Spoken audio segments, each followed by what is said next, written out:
क्या आपको पता है, एक बार महाबली बाली ने युद्ध के लिए हनुमान जी को ललकारा था। बाली को वरदान था कि उसके सामने जो भी आएगा उसकी आधी शक्ति बाली में चली जाएगी। इसी घमंड में उसने हनुमान जी को युद्ध के लिए ललकारा था। हनुमान जी बोले ठीक है, और बाली युद्ध का स्थान तय करके चला गया। बाली के जाने के बाद हनुमान जी के सामने ब्रह्मा जी प्रकट होते हैं और कहते हैं कि हनुमान, कृपा करके अपनी शक्ति का 10वां हिस्सा ही लेकर जाना युद्ध में।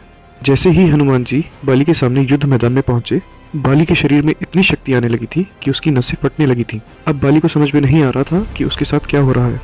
अब बाली डरकर पीछे हटने लगा और उसने देखा कि वहां पर ब्रह्मा जी प्रकट होते हैं। बाली, तुरंत भाग जाओ यहाँ से। हनुमान की सिर्फ 10% शक्ति का आधा हिस्सा तुम्हारे शरीर में आ रहा है, और वो भी तुम्हारा शरीर झेल नहीं पा रहा। पूरी शक्ति आई तो तुम फट जाओगे। बाली तुरंत वहां से भाग जाता है और बाली के शरीर में अब इतनी शक्ति आ गई थी कि उसको समझ में नहीं आ रहा था वो क्या करे। वो फटने वाला था, उसको ऐसा महसूस हो रहा था। वह भागते हुए पृथ्वी के 3 चक्कर काट चुका होता है। फिर हनुमान जी के पैरों में आके गिर जाता है और उनसे माफी मांगता है। अब बाली का घमंड टूट चुका था और उसको समझ में आ चुका था कि इस पृथ्वी पे सबसे शक्तिशाली कौन है। क्या आपको ये किस्सा पहले पता था? कमेंट्स में जरूर बताइएगा।